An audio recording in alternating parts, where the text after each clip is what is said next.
Good morning, dear students. Welcome to online classes. Hope you are doing well and you are enjoying your online classes. I am your Anjali teacher.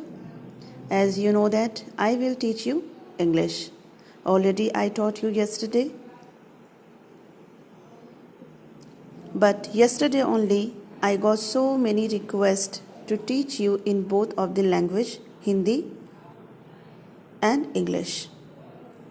So, for your comfort, for your convenience, I am preparing one audio clip for you up to part 3, in which I have explained in Hindi also. Hope it will be helpful to you. Now, listen very carefully.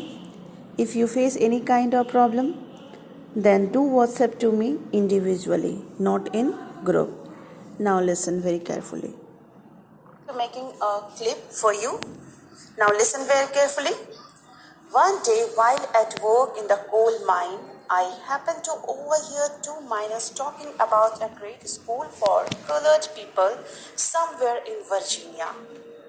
What happens? As you know that Booker T. Washington, who is the author of first chapter, My Struggle for an Education, he was born in a very poor Negro family because his financial condition was not good at all. So he started working from very small age. He started working at first in a salt factory when he was only 9 years old, and later on he started working in a coal mine. So what happens one day, एक दिन क्या होता है, जब वो coal mine में काम कर रहा होता है,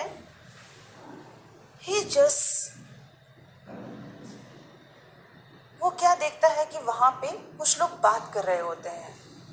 So silently he was listening the gossip of two workers. तो वो चुपके से क्या करता है, उन लोगों की बातों को सुनने लग जाता है कि आखिर ये लोग क्या बात कर रहे हैं. कोल माइनर्स मीन्स जो कि कोयले के खदानों में काम करते हैं, workers who work in a coal mine. तो लेखक को सुनाई पड़ता है. An author comes to know that they were talking about a very special school, especially for colored people. और उसे पता चल जाता है कि वो दो वर्कर जो हैं वो किसी अच्छे स्कूल के बारे में बात कर रहे हैं जो स्पेशली कलर्ड पीपल लोगों के लिए है, कलर्ड लोगों के लिए है. और वो कहाँ पर है, तो वर्जीनिया कोई जगह है और वहाँ पे वो स्कूल है. This was first time that I had ever heard anything about any kind of school or college that was more pretentious than the little colored school in our town.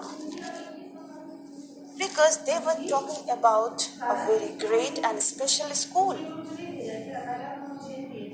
तो लेखक को ऐसा लगता है, जब बुकर टी वॉशिंगटन उन मजदूरों की बातों को सुनता है तो उसे ऐसा लगता है कि ये सच में it is a very splendid school. और उसको लगता है कि सच में ये जो है कोई बहुत ही अट्रैक्टिव स्कूल है. प्रिटेंशियस मीन्स व्हाट, उसका मतलब होता है शानदार. That means splendid.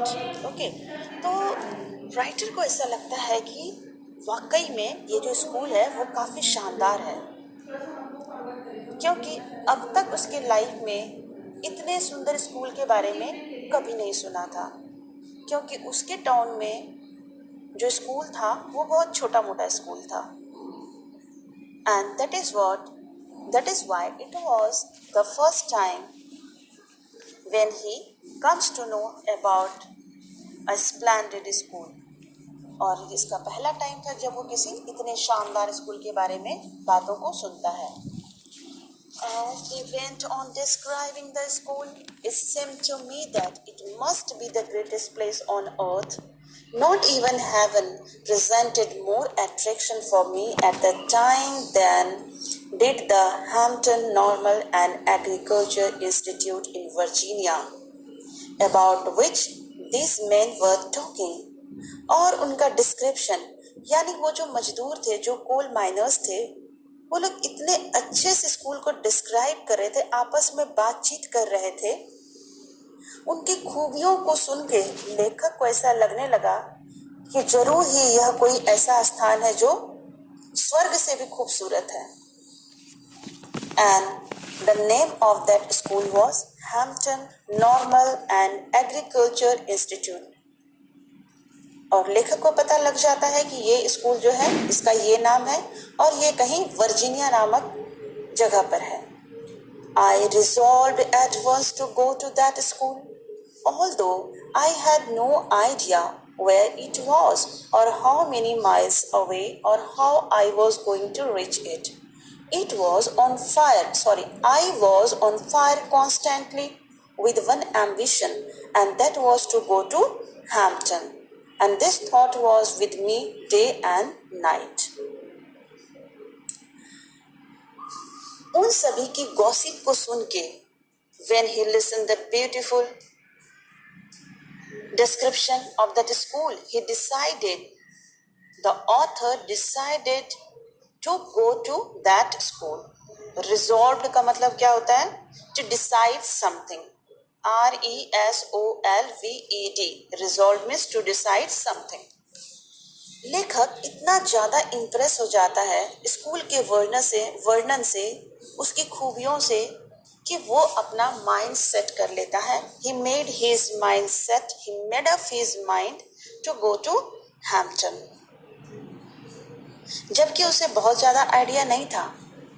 Even he did not know how he will reach there. उसको ये भी नहीं पता था कि वो कैसे वहाँ पहुँचेगा। उसे ये भी नहीं पता था कि वह कितना दूर है एग्जैक्टली, लेकिन बस उसने अपना माइंड सेट कर लिया था, मुझे जाना है तो जाना है, और इसे ही उन्होंने अपना लक्ष्य बना लिया। So this was only one of the aim. This was only one aim along with the author. और उन्होंने पूरा दृढ़ निश्चय कर लिया कि मुझे हैम्पटन जाना है तो जाना है और वहाँ पे एडमिशन लेना है। दिन रात उसके दिमाग में बस एक ही चीज चलता था। One thought every time was there in his mind. That was to go to Hampton. This school was very special for Negroes, as you came to know already. लेकिन why it was very much special? आखिर ये इतना special क्यों था? Because ये ही एक ऐसा school था कलर्ड लोगों के लिए जो पढ़ने के साथ साथ पार्ट टाइम जॉब भी प्रोवाइड करता था, ताकि जो नीडी बच्चे हैं, जो ज़रूरतमंद बच्चे हैं या फिर जो गरीब घराने के लड़के हैं, बच्चे हैं, स्टूडेंट हैं, वो अपने पढ़ाई का खर्चा खुद से निकाल सके काम करके। And it was a great opportunity. It was a golden opportunity because the author was very much needy. क्योंकि आपको मालूम था कि वो यहाँ पे कोल माइन में काम करता था, और इस वजह से उसने बस एक ही सपना डिसाइड कर रखा था कि भाई हैम्पटन जाना है और मुझे एडमिशन लेना है। In the fall of 1872, I determined to make an effort to go there. My mother was troubled with a grave fear that I was starting out a wild goose chase. Underline the word wild goose chase. It means here fruitless work, fruitless effort. यानी कोई ऐसा कार्य जिसका result बिल्कुल zero हो। Foolish attempt, मूर्खतापूर्ण कार्य। At any rate, I got only a half-hearted consent from her that I might start. I had very little money with which to buy clothes and pay my traveling expenses. My brother John helped me all that he could, but of course that was not a great deal. और finally वो decide करता है जाने का। लेकिन जब उसकी माँ को पता चलता है, जब ऑथर की मदर को यह पता चलता है कि वो हैम्पटन जाना चाहता है, तो वो अंदर ही अंदर बहुत ही डर जाती है और गंभीर हो जाती है, चिंतित हो जाती है। She started thinking, वो सोचने लग जाती है कि ये जो है, ये जिस काम को करने के लिए जा रहा है, it is totally waste of time. उसे लगता है कि यह इम्पॉसिबल वर्क को करने जा रहा है, जिसका कोई भी अता पता नहीं है कि पता नहीं उसे सफलता मिलेगी या नहीं। Because she thinks that it is impossible for poor family like her to send her son to Hampton, because Hampton school कोई छोटा मोटा स्कूल नहीं था, ये एक बहुत ही शानदार भव्य स्कूल था जहाँ पे एडमिशन पाना बहुत ही मुश्किल था। और इसके अलावा उनकी माँ को पता था कि ना तो उनके पास कोई पैसा है, ना कोई रिसोर्स है, ना कोई सपोर्ट है, और ना ही उनका कोई रिलेटिव है वहाँ पर। आखिर वो कैसे जाएगा? और इस वजह से वो नहीं चाहती है कि उसका बेटा जो है हैम्पटन के लिए घर से रवाना हो। At any rate, I got only a half-hearted consent, but author requested again and again to mother, और अपनी माँ को वो बार बार रिक्वेस्ट करता है, और फाइनली उसकी माँ रेडी हो जाती है और उसे परमिशन दे देती है कि बेटा ठीक है, तुम इतना मुझे जिद कर रहे हो तो तुम जाओ और पढ़ाई करो। But it was only half hearted consent. Permission दे तो दिया था, लेकिन ये परमिशन उन्होंने पूरे दिल से नहीं दिया था। चूंकि उनका बेटा बार बार उन्हें रिक्वेस्ट कर रहा था, तो बस उसका मन रखने के लिए उन्होंने आधे मन से, बेमन से उसे परमिशन दे देती है। I had very little money with which to buy clothes and pay my traveling expenses. My brother John helped me all that he could, but of course that was not a great deal. Booker T Washington ने ये decide कर लिया था कि उन्हें जाना है, और अब तो उन्हें परमिशन भी मिल गई थी मदर की। फिर वो अपनी तैयारियों में लग गया, लेकिन उसके पास बहुत ही कम पैसे थे। अब ऑब्वियसली जब वो ट्रैवल पे जा रहा है, इतनी लॉन्ग जर्नी पे जा रहा है, तो उसे कुछ बैग चाहिए, कुछ कपड़े चाहिए, और कुछ पैसे भी चाहिए ट्रैवलिंग एक्सपेंसेस के लिए। But The author had very little amount, और उसके पास बहुत ही कम पैसे होते हैं। बट फिर भी he did not lose his heart, और तब भी वो हार नहीं मानता है। और वहाँ पर उसका एक भाई भी रहता है जिसका नाम है जॉन। जॉन के पास भी कुछ पैसे होते हैं और वो उसकी मदद करता है, अपने भाई की मदद करता है। But of course it was not a great deal, कह रहा, लेकिन फिर भी ये क्या था, इनफ अमाउंट नहीं था। Finally, the great day came and I started for Hampton. I had only a small, cheap satchel. Satchel की spelling है SATCHEL. Satchel means होता है एक छोटा bag, a small bag that contained the few articles of clothing I could get. My mother at the time was rather weak and broken in health. I hardly expected to see her again, and thus our parting was all the more sad. She, however, was very brave through it all. और finally वो दिन भी आ जाता है, वो सुनहरा दिन आ जाता है जिस दिन वो हैम्पटन के लिए रवाना होने वाला था। और उसके पास एक छोटा सा बैग रहता है अपने सामान को रखने के लिए, और उसमें वो सारा चीज पैक कर लेता है। लेकिन वो मन ही मन बहुत ज्यादा चिंतित भी रहता है because of his mother. You know, departure is always painful, क्योंकि विदाई हमेशा जब भी कोई किसी से जुदा होता है, विदाई लेता है, तो ऑब्वियसली ये कैसा होता है, पेनफुल होता है। और ये तो फिर और भी ज्यादा पेनफुल था। क्यों? Because there was very less chance to meet her again. एक तो लेखक की माँ की तबीयत सही नहीं रहती है, वो बहुत बीमार रहती है उस टाइम में।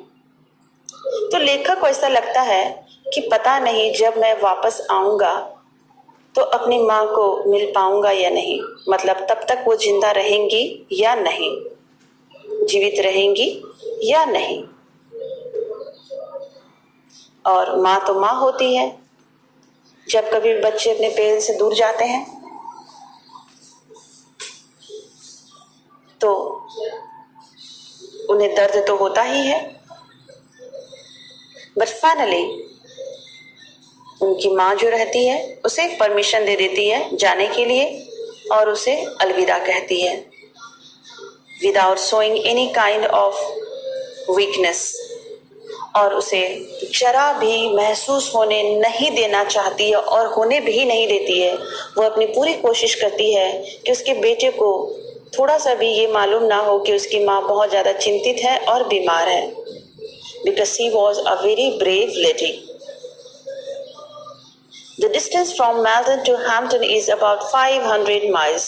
By walking, begging rice both in wagon and in cars, in some way, after a number of days, I reached the city of Richmond, Virginia, about 82 miles from Hampton.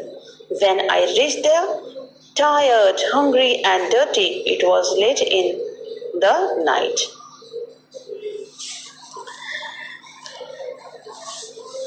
लेखक जब अपने सफर पे निकल पड़ा, उसे मालूम था उसे अभी काफी लंबी जर्नी तय करनी है, क्योंकि उसके होम टाउन से his hometown was Malden and the distance from Malden to Hampton was about 500 miles. और उसके होम टाउन से जो हैम्पटन था वहां से 500 माइल दूर था, because he had very little money. So by walking, baking rice both in wagons and in the cars, in some way, after a number of days, I reached the city of Richmond, Virginia, about 82 miles from Hampton.